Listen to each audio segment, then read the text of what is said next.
সুপ্রিয় বন্ধুগণ, আসসালামু আলাইকুম। দূরে কাছে দেশে অথবা সেবাই থেকে কলিজার বন্ধুগণ, ঠিক এই মুহূর্তে যে যেখান থেকে বাস্তব জীবনের গল্প শোনার জন্য আমার সাথে জয়েন করেছেন, আমি আপন। আর যে আপন জীবনের গল্পের 1172তম পর্বে আপনাকে বরাবরের মতো স্বাগতম জানাচ্ছি। বন্ধুগণ, আজ আমি আপনাকে শোনাবো গাইবান্ধার ছেলে মোহাম্মদ হৃদয়ের জীবনের এক তাজ্জব বাস্তব জীবন কাহিনী। বন্ধুগণ, আজকের গল্পের টাইটেল, মৃত স্ত্রীর কবরের ভিতর পাওয়া যায় লক্ষ টাকার গয়না। এক মৃত বউয়ের কবরে পাওয়া যায় লক্ষ টাকার গয়না। এই গল্পটা গাইবান্ধার প্রত্যন্ত এলাকার এক নিম্নবিত্ত পরিবারের পারিবারিক জীবনের এক ভয়ঙ্কর রকম তাজ্জব বাস্তব জীবনের গল্প। বন্ধুগণ, আমি সবাইকে অনুরোধ করবো শুরু থেকে শেষ পর্যন্ত গাইবান্ধার বা হৃদয়ের জীবনের বাস্তব গল্পটা আপনারা প্রত্যেকে আমার মুখে শুনবেন এবং গল্প শেষে হৃদয় ভাইকে আপনার মতো করে একটা মন্তব্য কমেন্ট বক্সে লিখবেন। ধন্যবাদ সবাইকে। সুপ্রিয় বন্ধুগণ, আসসালামু আলাইকুম। আমার নাম মোহাম্মদ হৃদয় হোসেন, আমার বাড়ি গাইবান্ধা।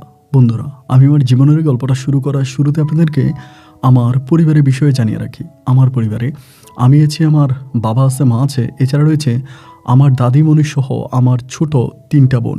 আমরা টোটাল 3 বোন 1 ভাই। আমাদের পরিবারটা গাইবান্ধা শহর থেকে অনেক দূরে কোনো এক প্রত্যন্ত এলাকার এক নিম্নবিত্ত পরিবার। আমার বাবা পেশায় একজন দিনমজুর, এক কথায় বলতে গেলে কৃষকও বলা চলে। আমি খুব ছোটোবেলা থেকে দেখে আসছি আমার বাবা প্রতি ধান কাটার মৌসুমে আমার বাবা গাইবান্ধা, রংপুর ছেড়ে কুমিল্লা, নোয়াখালী, চিটাগং অথবা উত্তরবঙ্গের ছেড়ে বিভিন্ন জেলায় চলে যেত কাজ করার জন্য। 3 মাস, 4 মাস, 5 মাস এরকম করে আমার বাবা কাজ করতো। এরপরে আমার বাবা বাড়িতে ফিরে আসতো এবং এসে আবার পুনরায় আমাদের গ্রামে বিভিন্নভাবে দিনমজুরের কাজ করতো। আমি খুব ছোটোবেলা থেকে দেখে এসেছি আমার আব্বা এই ধরনের কাজগুলোই করে। এরকম করে আমার বাবা টাকা পয়সা ইনকাম করে, আর তাই দিয়ে খুব অভাব অনটনে আমার শৈশবের দিনগুলো কাটে। আমি খুব বেশি দূর পর্যন্ত পড়াশোনা করতে পারিনি। আমাদের এলাকার হুজুরের কাছে যতটুকু ইসলামিক শিক্ষা নেওয়া, ঠিক সেই শিক্ষাটাই নিয়েছি। বইয়ের পাতা আমার কখনো পড়ে দেখা হয়নি। আমি ঠিকমতো নিজের নামটা পর্যন্ত কাগজে লিখতে পারি না। এক অশিক্ষিত মূর্খ একটা ছেলে আমি। অজপাড়া গায়ের প্রত্যন্ত এলাকার আমি খেটে খাওয়া দিনমজুরের সন্তান। এখানে ওইখানে ঘুরে ফিরে এরকম করে আমার শৈশবের দিনগুলো কাটে। আমার বয়স যখন প্রায় 14 বছর বয়স, তখন আমাদের জীবনে একটা মারাত্মক ধরনের ঘটনা ঘটে। তখন আমার ছোটো বোনটা একেবারেই ছোট। আমার আব্বা নোয়াখালীতে যায় কাজের উদ্দেশ্যে, এবং ওখান থেকে 3 মাস পর আমার আব্বা যখন কাজ করে ফিরে আসার কথা জানতে পারি, আমার আব্বা নাকি কাজ করে নোয়াখালী থেকে ফিরে আসার সময় গাড়ি অ্যাক্সিডেন্ট করে, এবং গাড়ি অ্যাক্সিডেন্ট করে ঢাকার কাছাকাছি কোনো এক জায়গায় আমার আব্বা মৃত্যুবরণ করে। আব্বু মারা গেছে এটা কিন্তু আমরা জানতাম না। ওই সময় আসলে মোবাইল ফোনের জামানা ছিল না, এবং মোবাইল ফোনের জামানা না থাকার কারণে আমার আব্বু বলেছিল ওইখান থেকে ফোন করে, নোয়াখালী থেকে ফোন করে আমাদের বাজারের দোকানে ফোন করে বলেছিল উনি বাড়িতে আসবে। তো যেহেতু বাড়িতে আসবে, আমার আম্মা তো ওইভাবে প্রস্তুতি নিচ্ছে, আব্বু বাড়িতে আসবে, রান্নাবান্না করছে বা এটা একটা। তো এরই পরে আমার আব্বার বাড়িতে আসলো না। একদিন অতিবাহিত হয়ে যাওয়ার পরে আমার আম্মা ওই বাজারের মোবাইল থেকে আবারও নোয়াখালীর ওই নাম্বারে ফোন করে। তারা বলে আমার আব্বার সাথে 3 জন ছিল, তারা সবাই তো চলে গেছে, এখানের কাজ শেষ, এবং মালিকের কাছ থেকে টাকা বুঝে নিয়ে তারা সবাই রংপুর আপনার গাইবান্ধার উদ্দেশ্যে চলে গেছে। কিন্তু আমার আম্মা বলতেছে কই গাইবান্ধার যদি রওনা দেয় তাহলে তো আসার তো কথা, আসলো না তো। টোটাল 3 জন ছিল, একজন ছিল গাইবান্ধার আর 2 জন ছিল রংপুরের। তো এরকমভাবে ওনাদের কোনো খোঁজ খবর পাওয়া যায় না, এবং খোঁজ খবর পাওয়া না গেলে 3 জনেরই কোনো খবর পাওয়া যাচ্ছে না। যখন খবর পাওয়া গেল না, আমার আম্মা তখন হুন্ড হয়ে খুঁজে বেড়াচ্ছে কিরে কোথায় চলে গেল। এবং এরকম করতে করতে আমাদের এলাকার যে মোড়ল ছিল, মোড়লের কাছে তখন আমার আম্মা খবর পাঠায় যে এমন এমন ঘটনা, আমার স্বামী তো 2 দিন আগে নোয়াখালী থেকে রওনা দিছে, এখনও আসে নাই বাড়িতে, রাস্তায় কোনো কিছু হলো কিনা। আমাদের গ্রামের মোড়ল তখন আস্তে আস্তে করে খবর নিয়ে জানতে পারে আমার আব্বা যে গাড়ি করে আসতেছিল ওই গাড়িটা অ্যাক্সিডেন্ট করে, এবং বেওয়ারিশ লাশ হিসেবে রাজধানী ঢাকায় আমার আব্বাকে দাফন করা হয়। হসপিটাল আমার আব্বা মারা যায়, এবং মৃত্যুর পরে আমার আব্বার কোনো অ্যাড্রেস পাওয়া যায়নি, কোনো ঠিকানা পাওয়া যায়নি, যার জন্য ওইখানে আমার আব্বাকে দাফন করে দেওয়া হয়। এবং এই খবর পেয়ে আমরা তখন দৌড়ে ওই ঢাকাতে ছুটে যাই, আমি, আমার মা এবং আমাদের গ্রামের আরেকজন মোড়ল সহ 3 জন আমরা যাই। এবং যাওয়ার পরে ওই হসপিটালে কথাবার্তা বলে অনেক খোঁজাখুঁজি করার প্রায় 3 দিন পরে আমরা জানতে পারি আমার আব্বা মারা গেছে, এবং আমার আব্বাকে দাফন করা হয়েছে। বেওয়ারিশ লাশ হিসেবে আমার আব্বাকে যেখানে দাফন করা হয়েছিল আমরা ওখানে যাই, এবং আব্বার কবরে আমি, আমার মা অনেকক্ষণ ধরে কান্নাকাটি করি। তো কবর যিনি পাহারাদার বা ওখানে যারা ছিল তারা বলতেছে দাফন হয়ে গেছে, এখন আর কি করবেন, মাঝে মাঝে আপনার এসে এখানে আপনার স্বামীর কবর দেখে যান। তো সেখান থেকে আমরা তখন ফিরে চলে আসি, কয়েকদিন থাকার পরে চলে আসি। জানতে পারি আমার আব্বুর সাথে রংপুর থেকে যে 2 জন লোক গেছিলো তাদের মাঝে একজন মারা গেছে, ওনারও কিন্তু খবর পাওয়া যায়নি। আর আরেকজনের আপনার মানে বেঁচে আছে বা উনি হচ্ছে হসপিটালে এখনও ঢাকার মেডিকেলেই আছে। তো ওই লোকের সাথে কথাবার্তা বলে ওই যিনি মারা গেছে ওনার ঠিকানা নিয়ে আমরা রংপুরে গিয়ে ঠিকানাও দিয়ে আসি যে ওনাদের মানে লোক মারা গেছে, তারা এসে আবার ঢাকায় দেখে যায় কবর। তো আমার আব্বু যখন মারা যায়, আব্বু মারা যাওয়ার পরে আমাদের পরিবারটা একেবারেই ভেঙে পড়ে। কারণ আমাদের ইনকামের একমাত্র পথ ছিল আমার আব্বা। আমার আব্বা টাকা পয়সা ইনকাম করতো এবং আব্বুর টাকায় আমাদের গোটা পরিবারটা চলতো। এবং আব্বুর এরকম অনাকাঙ্ক্ষিত মৃত্যুর কারণে আমাদের গোটা পরিবারটা তখন ভেঙে পড়ে। পরিবার আগের মতো চলতেছিল না, পরিবারে প্রচণ্ড রকমের অভাব অনটন দেখা দেয়। ওই মুহূর্তে আমিও অনেক ছোট, আমিও তেমনভাবে কোথাও কোনো কাজে যেতে পারি না। এবং যদিও কোনো কাজে আমি যাই তা আমাকে অনেক কম টাকা বেতন ধরা হয়, মানে অনেক কম টাকা দেয়। এবং যেই টাকা দেয় ওই টাকা দিয়ে আসলে কাজ করাও পসিবল না, কাজ করাও সম্ভব না। এরপরেও কী আর করা, ওরকম করে মানুষ নিয়ে যায়, মানুষের এখানে কাজ করে দিন চুক্তি 50 টাকা 60 টাকা, এর বেশি কিন্তু কেউ দেয় না। ঘরে মা, দাদি এবং হচ্ছে ছোট 3টা বোন, তাদের খরচ, তাদের খাবার খরচে আমি জোগাড় করতে পারি না। এবং একটা পর্যায়ে আমার বোনেরও তখন আস্তে আস্তে মানুষের কাজে লেগে যায়। আমার বোনেরা মানুষের বাড়িতে এখানে ওইখানে দিন চুক্তিতে কাজ করে। এটা দেখতে আমার অনেক বেশি খারাপ লাগে। এই কষ্টটা শুধুমাত্র তারাই বুঝবে যারা নিম্নবিত্ত পরিবারে বড় হয়েছে। কত যে লজ্জা এবং কত যে কষ্ট, মানুষের কাজ করি এমন করে তখন আমি মোটামুটি অনেকটাই বড় হয়ে যাই। আমার বয়স তখন প্রায় 16 থেকে 17 বৎসরের কাছাকাছি, 18 থেকে 20 বৎসরের কাছাকাছি। ওই মুহূর্তে এসে আমি তখন চিন্তা করতেছিলাম যে আমি অন্য কিছু একটা করব। মানে তখনও কিন্তু আমি মানুষের এখানে কাজ করতাম। আমার ছোটো যে 3টা বোন আছে, 3টা বোনেরও বিয়ে হয়নি, ওরা ওভাবেই পড়ে আছে এবং মা আছে, দাদি আছে। তো আমি তখন চিন্তা করতেছিলাম যে আমি অন্য কিছু একটা করব। এভাবে অন্যের জমিতে কাজ করে যে টাকা হাজিরা পাই তা দিয়ে খেয়ে পরে আর কোনো কিছুই থাকে না। এই জন্য আমি চিন্তা ভাবনা করলাম যে আমি অন্য কিছু একটা করব। চিন্তা ভাবনার পরিফলে আমি তখন আমাদের এলাকাতে একটা জমি বন্ধক নিলাম। এই প্রথম আমার মায়ের কাছ থেকে কিছু টাকা এবং বাকি কিছু টাকা আমি আমাদের এলাকার সমিতি থেকে উঠে একটা জমি বন্ধক নেই। এবং বন্ধক নিয়ে পরে এই জমিতে আমি তখন চাষাবাদ শুরু করি। আলহামদুলিল্লাহ ওই জমিটাতে চাষাবাদ করার পরে আমার ভালো টাকা ইনকাম হয়, মানে আয় উন্নতি ভালোই হয়। এবং ইনকাম যখন ভালো হয় আমি তখন চিন্তা করলাম যেহেতু ইনকামটা এখন ভালো আছে, তাহলে আমি অন্যভাবে কোনো কিছু করার চেষ্টা করব। মানে আমি আরও কিছু জমি নেব। তখন আমি বাগা বন্ধকের উপরে আরও কিছু জমি নেই এবং জমি নিয়ে আমি চাষাবাদ করতে শুরু করি। ইনশাল্লাহ আমার 19-20 বছরের বয়সের মধ্যে আমি তখন আমাদের পরিবারের সমস্ত অভাব অনটন কাটিয়ে একটা ভালো অবস্থানে পরিবারটাকে নিয়ে যাই। পরিবারের সমস্ত অভাবগুলোকে দূরে ঠেলে আমি তখন একটা সচ্ছল পরিবার হিসাবে আমাদের পরিবারটাকে আমি করি। আমি হচ্ছে ভালো টাকা ইনকাম করতেছি, আমি নিজে জমি করি এবং সেই জমির ফসল বিক্রি করি, এই নিয়ে ভালোভাবে চলতেছিলাম। এরকম করে সময়গুলো কাটতে কাটতে একটা পর্যায়ে আমাদের গ্রাম থেকে মোটামুটি একটু দূরের একটা গ্রামে একটা জমি পাই। তো ওই জমিটা মোটামুটি আপনার উঁচা আছে, মানে উঁচা টাইপের একটা জমি, যেটাতে আপনার ধরেন সবজির চাষ করলে অনেক ভালো হবে। তো সামনে ছিল শীতের মৌসুম। আমি তখন চিন্তা করলাম যেহেতু সামনে শীতের মৌসুম এবং জমিটা দেখে আমার কাছে মনে হলো এটাতে যদি আমি লাউয়ের আবাদ করি তাহলে অনেক ভালো হবে, অনেক ভালো হবে। জমিটা উঁচা আছে এবং এটার পাশে হচ্ছে একটা পুকুর আছে। ভাবলাম পুকুর থেকে পানি সেচ দিলে মোটামুটি এখানে মানে ভালো অবস্থানের মধ্যে হবে। ওই সময় কিন্তু আমি আমার গ্রামের মধ্যে অনেক ভালো, যারা আমাদের সাথে কথা বলতো না, আমাদেরকে দেখলে দূরে থাকতো, সেই মানুষগুলো পর্যন্ত এখন আমাদের সাথে ভালো করে কথা বলে, মিষ্টি করে কথা বলে এবং আমাদের সাথে তাদের সম্পর্কটা অনেক ভালো হয়ে যায়। তো আমি তখন চিন্তা করলাম যেহেতু জমিটা উঁচা আছে ওইখানে আমি লাউয়ের চাষ করব, মানে লাউয়ের আবাদ করব। এরপরে আমাদের এলাকার আরেকজন কৃষক আছে হামিদ কাকা, ওনারে নিয়ে দেখাইলাম। উনি দেখে আমরা বলতেছে হ্যাঁ এটাতে লাউয়ের চাষ ভালো হবে। পরে 1 বছরের জন্য আমি তখন ওই জমিটাও বন্ধকের উপরে নিলাম, মানে জমি যায় তার কাছ থেকে বন্ধক নিলাম। এবং বন্ধক নিয়ে যেহেতু সামনে শীতকাল, আমি তখন ওইখানে লাউয়ের আবাদ করার জন্য জমিটাকে আমি তৈরি করলাম।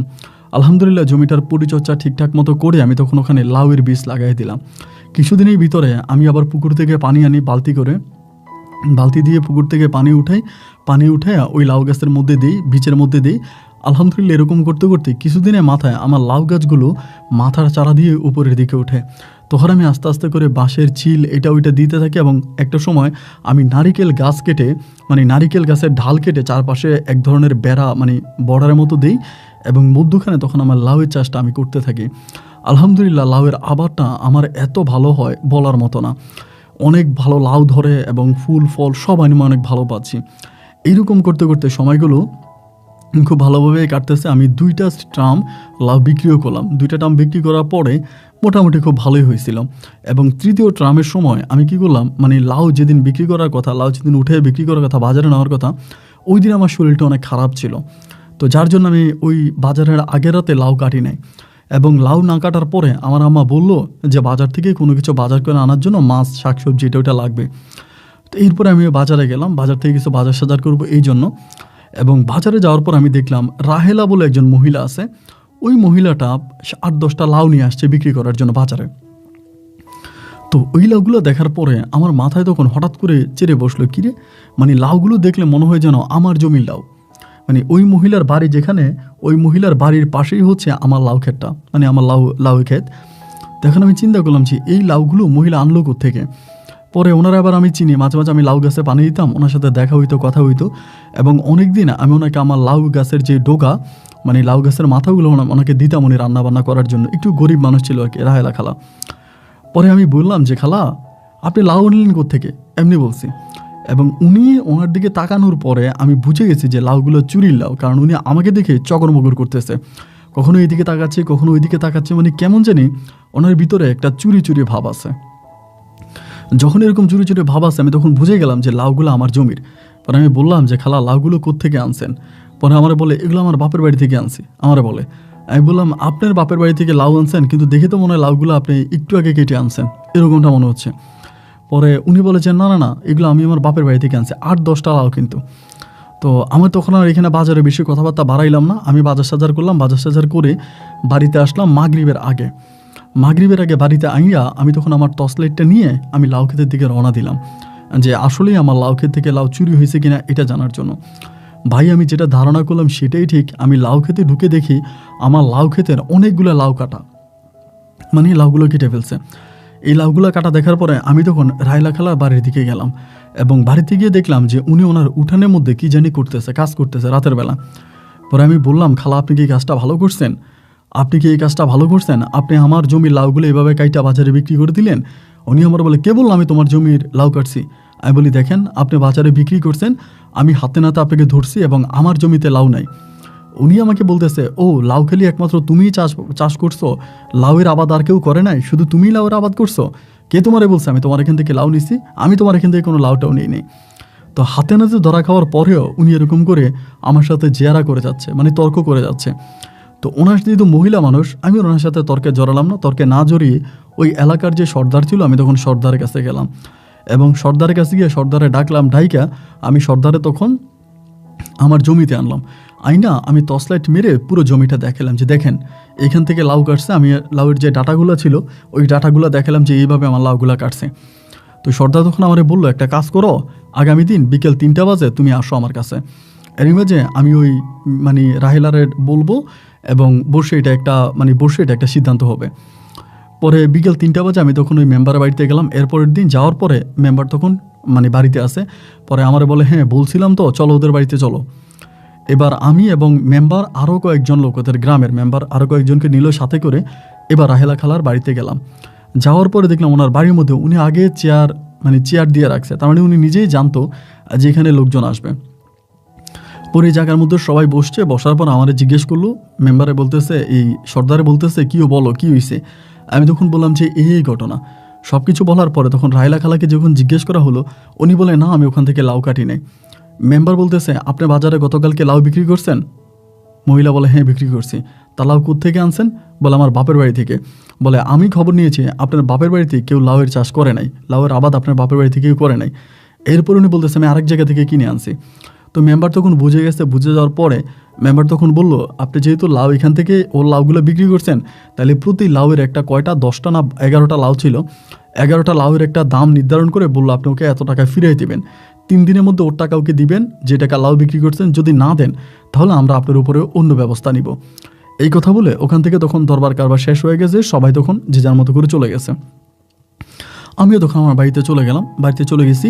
এরপর থেকে আমি মাঝে মাঝে রাতের বেলা এসে আমার লাউ খেতে আমি পাহারা দিই। আগে পাহারা দিতাম না, এরপরের দিন আমি পাহারা দিই। এবং এর পরের দিন বিকাল 2:30 বাজে আমি তখন লাউয়ের জমিতে কাজ করতেছি। এমন সময় একটা মেয়ে আমার লাউ খেতে আসছে। আইসা আমার ডাকতেছে, হৃদয় ভাই, ও হৃদয় ভাই, 2-3টা ডাক দিল।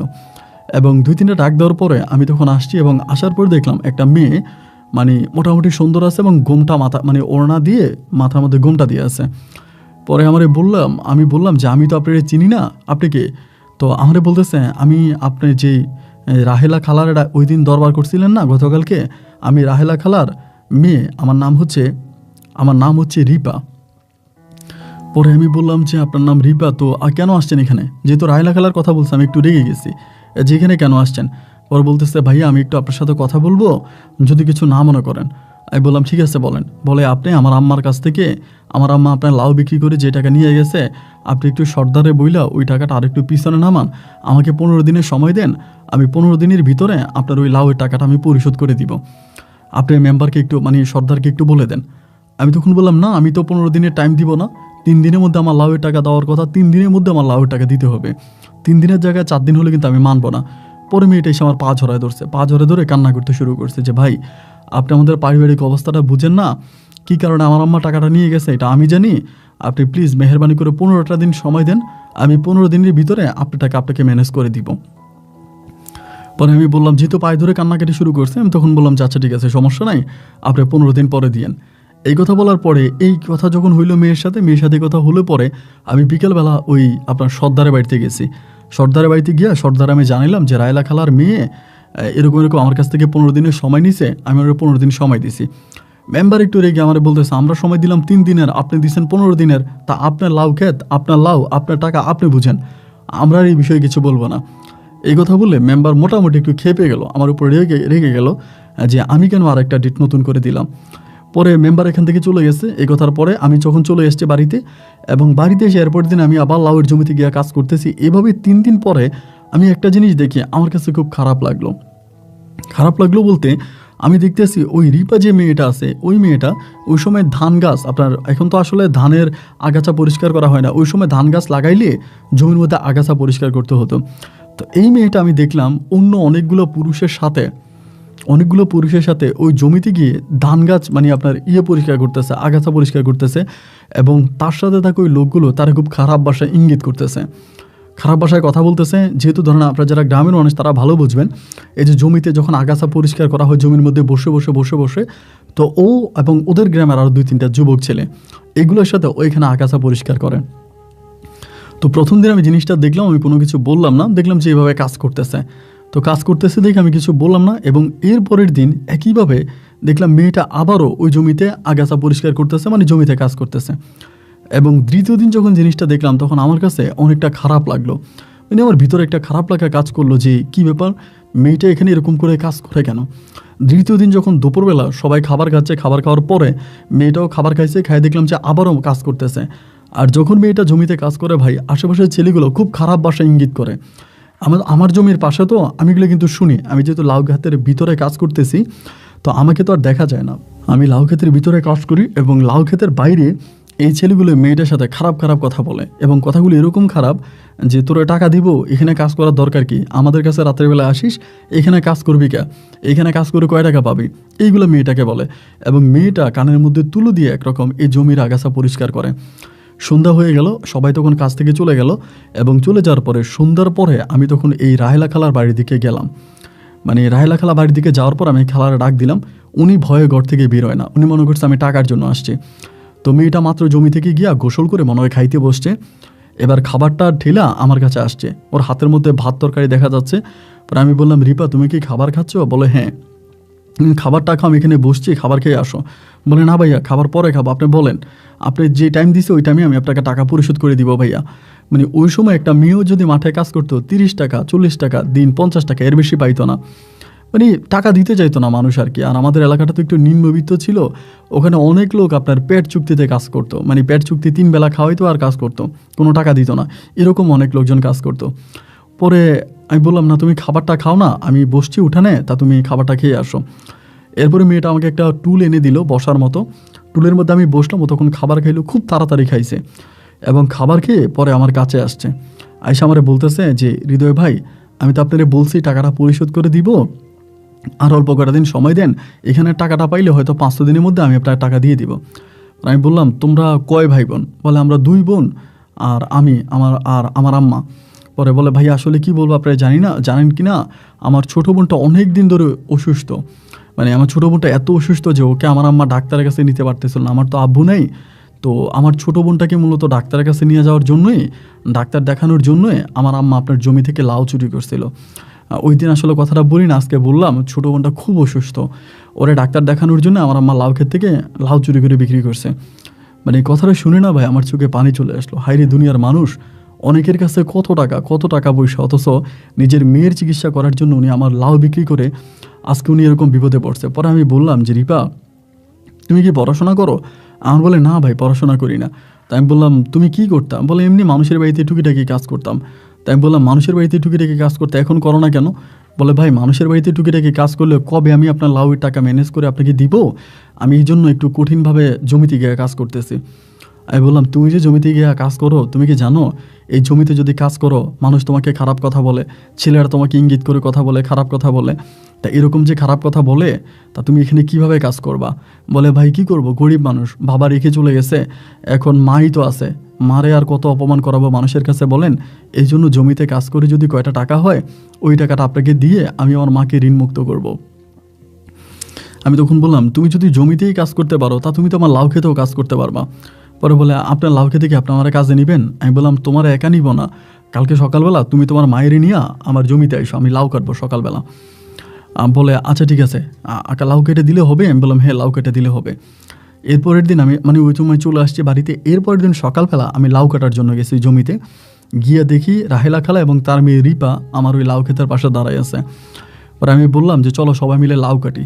পরে আমি, রাহেলা খালা এবং ওনার মেয়ে রিপা আমরা তিনজনে মিলে লাউ কাটতেছি, এবং লাউ কাটতে কাটতে প্রায় আপনার 2-3 ঘন্টার মতো হয়ে গেছে। পরে রিক্সার মধ্যে লাউগুলো উঠাইলাম, রিক্সার মধ্যে লাউগুলো উঠাইয়া এবার আমি রিক্সাওয়ালারে বললাম যে আপনি একটু দাঁড়ান আমি কথা বলে আসি। পরে আমি রিপারে বললাম যে রিপা আমি লাউগুলো বিক্রি করে দুপুরবেলা তোমাদের এখানে খাবার খাবো, আমার জন্য রান্নাবান্না কইরো, একটা লাউ নিয়ে যাও, এইটা রান্না। পরে বলে কি দিয়া রান্না? তুমি যেমনে পরে এমনি রান্না কইরো, আমি রাতের বেলায় দুপুরবেলা এসে তোমাদের এখানে খাবো। এই কথা বলে একটা লাউ তাদেরকে দিলাম, দিয়া আমি তখন ওই লাউ বিক্রি করার জন্য চলে গেলাম। দুপুর গনিয়ে আপনার 2টার দিকে লাউ বিক্রি শেষ হলো, তখন আমি বাজার থেকে আসলাম।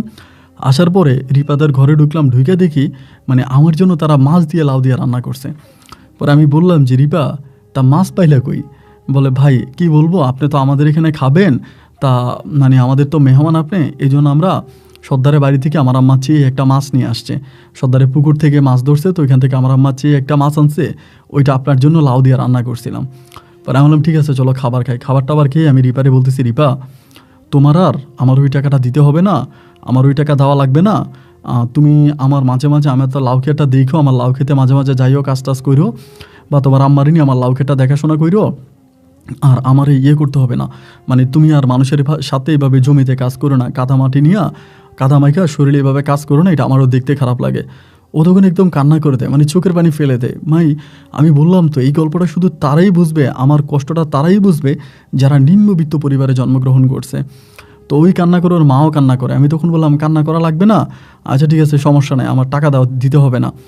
এরপরে চলে আসছি, এরপর থেকে সবসময় আমি দেখতাম যে আমি জমিতে গেলে রিপা যাইতো, রিপার মা যাইতো আমার সাথে, ওইখানে তারা কাজ করতো। এরকম করতে করতে আমার লাউয়ের আবাদ শেষ হলো, এবং লাউয়ের আবাদ শেষ হওয়ার পরে আমি ওখানে আবার সবজি লাগাই দিলাম। একই সাথে রিপার মা আমরা সবাই মিলে ওই জমিতে কাজ করি, এবং জমি থেকে যে ফসল বিক্রি হয় সেই ফসলের অনেক টাকায় আমি মানে রিপাকে দিয়ে দিই, রিপার মাকে দিয়ে দিই, এবং এক কথায় বলতে গেলে তাদের ওই সংসারটা ওই সময় আমিই চালাইতাম, আমি নিজে তাদের সংসারটা চালাইতাম। মানে এটা সত্যি কথা, মানে আমি তাদের বাজার করে দিতাম, মাছ তরকারি কিনে দিতাম, ওদের বাড়িতে যাইতাম। তো ওই গ্রামের মানুষ কিন্তু আবার কিছু বলতো না, কারণ যেহেতু আমি ওইখানে জমি টমি চাষ করি, সবার সাথে আমার মোটামুটি ভালো একটা সম্পর্ক, সবাই আমারে বুঝে শোনে। এই সুবাদে তখন আমি আর ওইভাবে যাইতাম আইতাম, এরকম করতে করতে অনেকগুলো দিন কাটে। একদিন হলো কি, রাতের বেলায় আমি ওই সবজি কিনে কাজ করছি, সন্ধ্যা হয়ে গেছে আমার ওই জমিতে, তখন আমি লাল শাক লাগাইছিলাম আর অন্য কিছু শাক টাক লাগাইছিলাম। পরে মাগরিবের পরে রিপা বলতেছে যে আজকে আমাদের বাড়িতে খাইয়েন রাত্রেবেলায়। আমি বললাম তো বাড়িতে যাব, গোসল করব, আসবো, খাবো। বলে তাহলে একটা কাজ করেন, আমাদের বাড়িতে আজকে গোসল করে ফেলেন, আমি আপনার জন্য পানি এনে দিব পুকুর থেকে। আমি বললাম না না না সমস্যা নাই, আমি বাড়িতে গিয়েই খাবো। বলে না আজকে আমাদের এখানে খাইয়েন, আম্মু একটু ভালো রান্না করছে। তো মাগরিবের পরে তখন কাজ শেষ হলাম, আমি বললাম ঠিক আছে চলো। মাগরিবের পর ওদের বাড়িতে গেলাম, তা ও বলতেছে গোসল করার জন্য। আমি বললাম হাত মুখ ধুয়ে খেয়ে ফেলি। বলে না না না, আপনি গোসল করেন, আপনার শরীরে ময়লা, গোসল করেন। পরে আমি পুষ্কুনিতে গেলাম, আর ওর লুঙ্গি নিয়ে গিয়ে পুষ্কুনিতে ডুব দিয়ে আসছি। আসার পরে সন্ধ্যা 7টা থেকে 7:30 বাজে মনে হয় ওই সময়, ওই তখন আমার খাবার দিল। ওরা আম্মা কী করছে, চিংড়ি মাছ দিয়া লাউ দিয়া রান্না করছিল, অনেক স্বাদ হয়েছে। পরে আমারে দিল, আমি খাইলাম। খাওয়ানোর পরে আমি বললাম যে মাশাল্লাহ খাবারটা অনেক স্বাদ হয়েছে, তা আমি চলে যাই। পরে আমারে বলতেছে যে আজকে থাইকা যান। আমি বললাম না না না, আজকে থাকবো না, ভাল লাগতেছে না, বাড়িতে চলে যাই। এখানে থাকলে আবার কে কী বলে না বলে। বলি কেউ কিছু বলবে না, আমাদের তো কোনো মেহমান নাই, আপনি যেহেতু আসছেন আজকে রাতটা আপনি থেকে যান। পরে আমি বললাম যে আচ্ছা ঠিক আছে। তারপর আমি ওদের সাথে ওই রাতে থেকে গেলাম। বাড়িতে আমি খবর পাঠিয়ে দিছি, ওই এলাকারই একটা লোক দিয়া, একটা ছেলের দিয়া বাড়িতে খবর পাঠিয়ে দিছি আমি একটা দাওয়াতে গেছি, আজকে আমি আমু না, এটা আম্মুর কাছে খবর পাঠাইছি। তো আম্মুরে গিয়ে বলছে, আর এমনিও আমি মাঝে মাঝে বাড়িতে যাইতাম না, আমি মাঝে মাঝে আমার ওই বন্ধু বান্ধব পরিচিত লোকজন ওদের সাথে থেকে যেতাম। তো সেদিনটাতে যেটা হলো, আমি খাওয়া দাওয়া করে রিপার সাথে একটু গল্প গুজব করে আবার লুডো খেলছিলাম রাতের বেলা। আমি, রিপার ছোটো বোন। লুডো খেলে রাত্র প্রায় 10টার দিকে তখন ঘুমাইতে গেলাম। তো ওদের তো ভাঙা একটা ঘর, 2টা রুম ঘরের মধ্যে, এবং এক রুমে হচ্ছে রিপার থাকতো। রিপা হচ্ছে আলাদা এক রুমে থাকতো, রিপার বোন এক রুমে থাকতো, রিপার মা আলাদা রুমে থাকতো। তো ওই দিন যাওয়ার পরে রিপার বোন এবং হচ্ছে রিপার মা এক রুমে থাকতেছে, আমাকে আলাদা একটা রুমে থাকতে দিছে।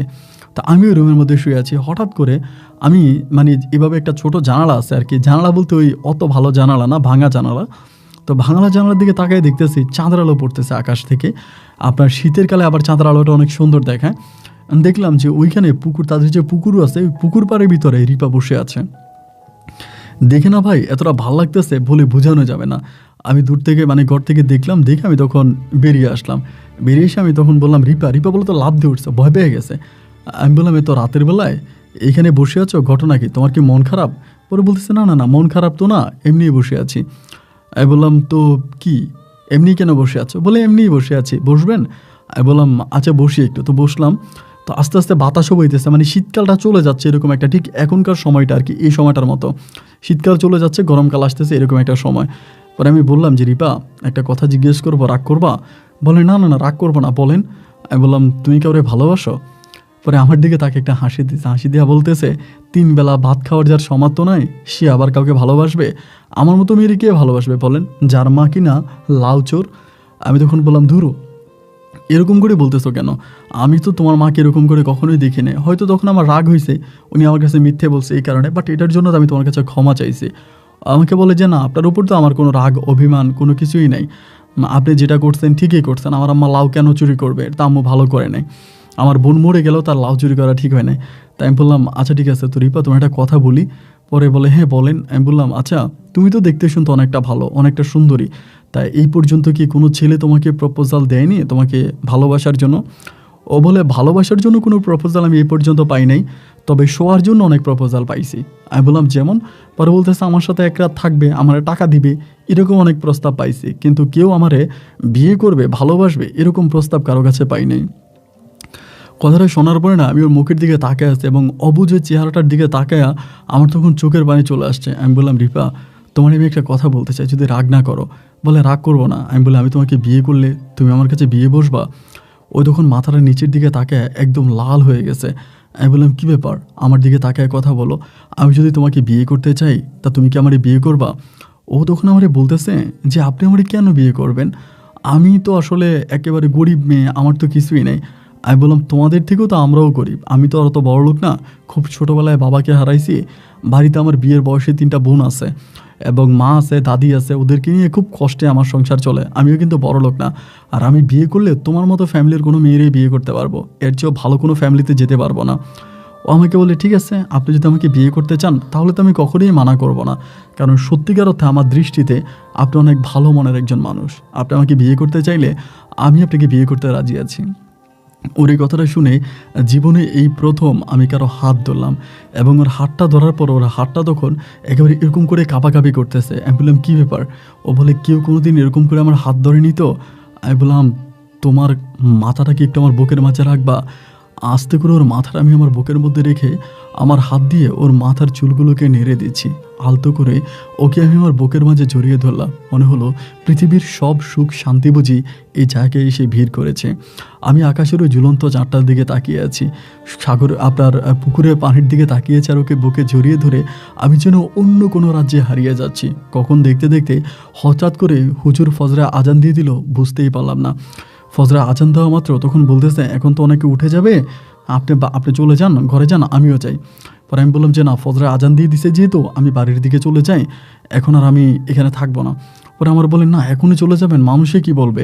আমি বললাম আরে কিছু বলবে না, আমি এদিক দিয়া জমি দিয়া আইল দিয়া হেঁটে হেঁটে চলে যাব। তুমি একটা কাজ করো, ঘর থেকে আমার জন্য টর্চ লাইটটা নিয়ে আসো। এরপরে ও ঘরে গেল, ঘর থেকে এনে টর্চ লাইটটা আমাকে দিল। আমি তখন আমার ওই লাইটটা দিয়ে আস্তে আস্তে করে আমার ওই জমিটা দেখে সকালবেলা হাঁটতে হাঁটতে আমি বাড়ির দিকে চলে আসলাম। এবং এরপর থেকে ওই রিপার সাথে আমার একটা মিষ্টি মধুর প্রেমের সম্পর্ক শুরু হলো। আমি রিপাকে ছাড়া কিছু বুঝি না এবং রিপাও আমাকে ছাড়া কিছু বুঝে না। দুজন দুজনের মাঝে এক মিষ্টি মধুর প্রেমের সম্পর্ক হাঁটি হাঁটি পাপা করে সামনের দিকে এগিয়ে যাচ্ছিল। এভাবে প্রায় 3 মাসের মতো সম্পর্কটা চলতে থাকে। এবং 3 মাস পরে একদিন হলো কি, আমাদের বাড়িতে আমাদের পাশের বাড়িরই এক খালা হয়, আমার পুপু হয় সম্পর্কে, উনি আসছে। এসে উনি অনেক মিষ্টি টিষ্টি নিয়ে আসছে। এই ঘটনা 3 মাস পরেই। এবং মিষ্টি আনার পরে আমার বোনেরা তখন আমার মিষ্টি দিয়েছে, ভাইয়া মিষ্টি খাও। আমি বললাম যে মিষ্টি খাবো, কিন্তু উপলক্ষ কি? আমার বোন তখন আমার বলতেছে, উপলক্ষ হচ্ছে তোমার বিয়ে ঠিক হয়ে গেছে। বললাম মানে আমার বিয়ে? এটা কি বলতেছিস?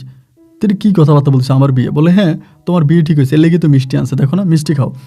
পরে আমি মিষ্টি খেলাম। খাওয়ার পর আমার বোনের আবার আমার সাথে অনেক দুষ্টামি করে, তো আমি ভাবলাম যে মনে হয় ওরা দুষ্টামি করতেছে, এরকম কিছু একটা। এবার মিষ্টি খেয়ে পরে আমি আমার মায়ের কাছে গেলাম। মায়ের যেয়ে বললাম যে মা, এই তোমার মেয়ের এইগুলো কী বলে? আমার নাকি বিয়ে ঠিক হয়েছে, এই জন্য নাকি আমাকে মিষ্টি খাওয়াইলো। আমার মা বলে হ্যাঁ ঠিকই তো বলছে, তোর বিয়ে ঠিক হয়েছে এই জন্যই তো তোর মিষ্টি খাওয়াইছে। আমি বললাম আমার বিয়ে ঠিক হয়েছে আমি জানি না, এটা কী ধরনের কথা, কার সাথে? আমার আম্মা বলে ওই যে তোর ফুপু আসছে, তোর ফুফাতো বোন নাজমার সাথে। আমি শুনি তখন অবাক হয়ে গেলাম। ওই নাজমা কিন্তু আমার বয়সে বড়, আমার বয়স থেকে ম্যাক্সিমাম 4-5 বছরে বড় হবে। এবং ওনার একটা বিয়েও হয়েছে আমি যতটুকু জানি, এবং স্বামীর সাথে ওনার বনিবনা হয়নি, ডিভোর্স হয়েছে, উনি চলে আসছে বাড়িতে। আমি মারে বললাম যে কী ব্যাপার মা, ওনার না বিয়ে হয়েছে? মা বলে হ্যাঁ বিয়ে হয়েছে, ডিভোর্স হয়ে গেছে।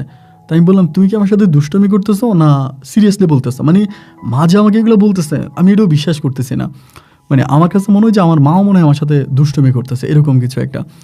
আমি তখন বললাম কি তুমি কি আমার সাথে দুষ্টমি করতেছো মা, নাকি সত্যিই বলতেছো? আমার আম্মা বলে আমি দুষ্টমি করবো কেন, আমি যেটা বলছি সত্যিই বলছি। তোর বিয়ে ঠিক হয়েছে, আমি বিয়ে ঠিক করছে তোর ওই মানে নাজমার সাথে। আমি তখন বললাম যে এটা তুমি কী ধরনের কথা বললা, এটা কি সত্যি? মা বলে হ্যাঁ এটা সত্যি।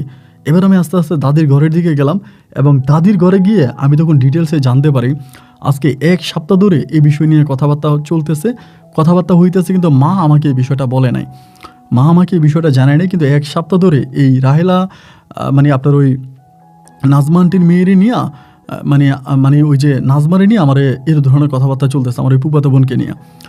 পরে আমি তখন মানে রাতের বেলা আর কিছু মায়েরে বললাম না, রাতটা কেটে সকাল হয়ে যাওয়ার পর আমি তখন জমিতে গেছি। আমার ওইখানে রিপার সাথে দেখা, আমার জমির ওইখানে দেখা হওয়ার পর আমি রিপারে বললাম যে রিপা, কালকে রাতে তো একটা ঘটনা ঘটছে, এই ঘটনা।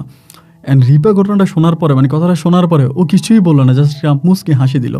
আমি বললাম কী ব্যাপার, হাসি দিলা কেন? ওই কিন্তু আমার জমিতে কাজ করে, মানে সকালবেলা এসে আমার জমিতেও কাজ করে। আমি বললাম কী ব্যাপার তুমি হাসি দিলা কেন? ও আমাকে বলে হাসি দিলাম, আপনি একটা সহজ সরল কথা বললেন তা হাসি দিব না? আমি বললাম সহজ সরল কথা মানে কোনটা সহজ সরল কথা? আমাকে বলতেছে এখন যেটা বলছেন এটা। তাই আমি বললাম কীভাবে? ও বলে আরে আপনার তো বিয়ে হবে, আপনি তো কাউকে না কাউকে বিয়ে করবেন, তা আপনার বিয়ে ঠিক হতেই পারে। ওর কথাটা শুনে আমি তখন বললাম যে কী বলো তুমি এগুলা, মানে তুমি কি পাগল হয়ে গেছো না তোমার মাথা খারাপ হয়ে গেছে, এগুলো কী বলতেছো? আমি তোমাকে ভালোবাসি অ্যান্ড তোমাকে আমি বিয়ে করবো, আমি অন্য কাউকে কেন বিয়ে করব? ও আমাকে বলে ধুরো, আমার সাথে প্রেম করছেন তা করছেন আর কি, তাই বলে আমাকে বিয়ে করতে হবে এরকম কোনো কথা আছে?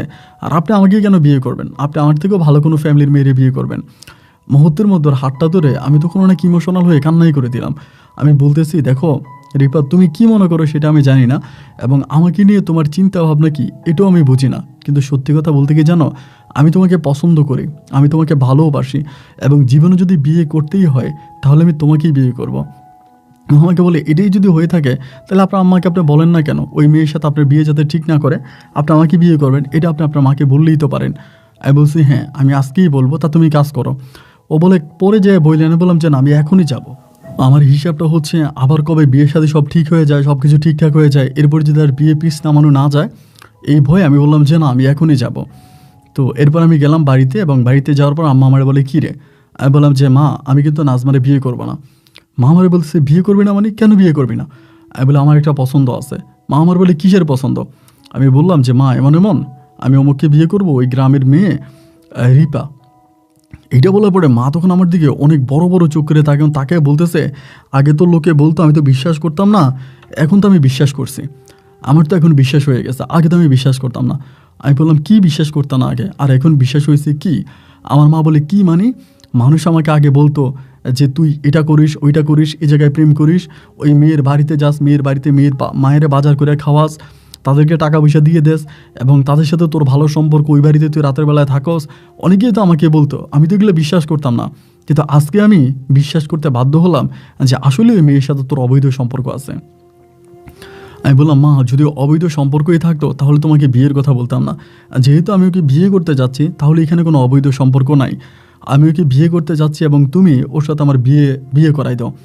আমার আম্মা বলতেছে এই সমস্ত উল্টাপাল্টা কথা আমার কাছে বলিস না, নাজমার সাথে তোর বিয়ে ঠিক হয়েছে, তোরে আমি ওইখানে বিয়ে করাবো। আমি যতই মারে বুঝাইলাম যে না, মা কোনোভাবে আমার কোনো কথা শুনতে রাজি নেই, মা কথাই একটা যে আমাকে এখানেই বিয়ে করাবে, মানে নাজমাকে আমাকে বিয়ে করাবে। এবং এই কথার পরিপ্রেক্ষিতে তখন হলো কি, আমি তখন এর পরের দিন আবারও পুনরায় রিপার কাছে আসলাম। আইসা আমি রিপাকে পারিবারিকভাবে, মানে পারিবারিক ছাড়া, মানে আমার আম্মা যেহেতু আমি রাজি করাইতে পারি না, তারা গোপনে বিয়ে করার একটা পরিকল্পনা আমি করে ফেলছি, যে গোপনে পালায় গিয়া তারা বিয়ে করব, ওরকম একটা পরিকল্পনা করি। এবং ওরকম পরিকল্পনা করে তখন ছিল বুধবারে কথাবার্তা বলছে যে শুক্রবারে দুপুরবেলা আমি তারে নিয়ে গিয়ে তারে বিয়ে করব। বুধবারে বাড়িতে গেছি, রাতে ঘুমাইছি, বৃহস্পতিবারে সকালবেলা আমি ঘুম থেকে উঠছি, উঠা শুক্রবারে তারে বিয়ে করব এরকম তার সাথে, মানে রিপার সাথে কথাবার্তা হয়েছে। বৃহস্পতিবার সকালবেলা ঘুম থেকে উঠার পরেই মানে হঠাৎ করে একজন ডাকাতকে, একজন চোরকে যেভাবে ধরা হয় এইভাবে ডাকাত এবং চোরের মতো করে আমার মা এসে আমার ধরছে, আমার বোনগুলো এসে আমার ধরছে। আমি কী ব্যাপার, আমার এইভাবে ধরলা কেন? তারা বলতেছে তুই পালায়ে বিয়ে করে ফেলবে, আমাদের কাছে খবর আসছে। এই কথা বলে ভাই আমি কি বলবো, আপনি শুনলে হাসবেন। আমার মার সাথে সাথে আমার কোমরের ভিতরে ওই যে শিকল আছে না, লোহার শিকল দিয়ে আমাদের এক মানে গাছের সাথে, আমাদের বাড়ির সামনে একটা গাছ আছে, ওই গাছের সাথে আমাকে মা সকাল আমার কোমরে বাইদে ফেলে, আমার বোনেরা সব মিল্লা, মানে চোরকে যেমন করে বাঁধে একদম পিস মরা দেয় এইভাবে। আমি তখন বললাম তোমরা আমার এইভাবে বাঁধলা কেন? পরে বলতেছে বাঁধছি এই কারণে যে তোরে বাইন্দা হইলো নাজমার কাছে বিয়ে দিব। আমার মা বলতেছে, আমি বললাম আমি তো চোরও না ডাকাতও না, তা আমার চোরের মতো তোমরা বাড়ির উঠানে বাইদা ফেলাইলা, এটা কি ধরনের কাজ করলা, এটা তো তোমরা ভালো করো নাই। আমার মা তখন আমার কাছে এসে বলতেছে বাবারে এছাড়া আমার কাছে আর কোনো পথ খোলা নাই, তোর যুবতী 3টা বোন ঘরে, এই কথা কি তোর মাথায় আছে? আমি বলছি হ্যাঁ আছে, থাকবে না কেন, আমার যুবতী 3টা বোন ঘরে তো কী হয়েছে? মা আমারে বলে নাজমার সাথে তোর যদি বিয়ে হয়, নাজমা বলছে তোর 2 লক্ষ টাকা দিবে, নাজমা যদি তোর 2 লক্ষ টাকা দে, ওই টাকাগুলো দিয়া কোনোভাবে তোর ছোটো 3টা বোনের বিয়ে দিব, এই জন্য আমি তোকে নাজমাকে বিয়ে করাবো। আমি তখন বললাম তার মানে তুমি টাকা নিয়ে যৌতুক নিয়ে আমাকে বিয়ে করাইবা? মা আমার বলে হ্যাঁ, আমি নাজমার কাছ থেকে যৌতুক নিয়ে তোরা নাজমারে বিয়ে করাবো, আর তুই যদি ওই রিপারে বিয়ে করিস, ওগো তো কোনো ঘর নাই, বাড়ি নাই, থাকার জায়গাও নাই, আমি অলরেডি 3টা মেয়েরে পালতেছি, আমি বুঝি আরেকটারে পালবো, বাবারে আমার তো এত সামর্থ্য নাই। আমার কোমরের মধ্যে তখনও কিন্তু লোহার শিকল বাঁধা। আমি তখন বললাম মা তোমার কি মনে আছে আব্বা মারা যাওয়ার পরে আমরা 3 বেলায় 1 বেলা খাবার খাইতাম, আমাদের খাওয়ার মতো সামর্থ্য ছিল না, আমরা মানুষের লাথি উষ্টা খেয়ে কত কষ্ট করে জীবন কাটাইছি, এগুলো কি তুমি ভুলে গেছো? মা বলে না আমি তো এগুলো ভুলি নাই। আমি এগুলো যদি তোমার মনেই থাকে মা, তাহলে তুমি কেন আমাকে লোহার শিকল দিয়ে বাঁধলা? আমরা সেই দিন থেকে আজকে এই দিনে ফিরে আসছি না, তুমি আমাকে রিপাকে বিয়ে করাও, দেখবে দিন পাল্টে যাবে, আমি একটা সময় ভালো দিকে চলে যাব, বা এই দিন থাকবে না। আমার মা তখন আমারে বলতেছে বেশি পাকনামি করবি না, বেশি কথা বলবি না, যেটা বলছি সেটাই কর। আমি বলছি তোরা নাজমারে বিয়ে করাবো, আমি তোরা নাজমারে বিয়ে করাবো, এবং আজকের মধ্যেই। আমি তখন মানে বুঝতে পারতেছিলাম না যে আমি কি বলবো। আমি তখন বললাম মা তোমার 2টা পায়ে ধরি, তুমি আমার কোমরে বাঁধনটা ছাড়াও, মানে আমার মা আমার কোমরে বাঁধন ছাড়ে না। দিনের বেলায় কী করে ভাই আপনি শুনলে হাসবেন, মানে আমার জন্য খাবার নিয়ে আসে, আমার ওই শিকলে আমার কোমর বাঁধা অবস্থায় আমার মা ভাত খাওয়ায়, মানে একটা মানে মেয়েরই যেমনি বাইদা রাখে এমনি বাইদা আমার মা আমার বোন আমার লোকমা দিয়ে ভাত খাওয়াই দেয়, মানে হাত দিয়ে লোকমা দিয়ে আমার ভাত খাওয়ায়। আমি যদি বলি আমি টয়লেটে যাব, মানে ওই লোহার শিকল বাঁধা, মানে শিকল বাঁধা অবস্থায় আমাকে টয়লেটে যেতে দেয়।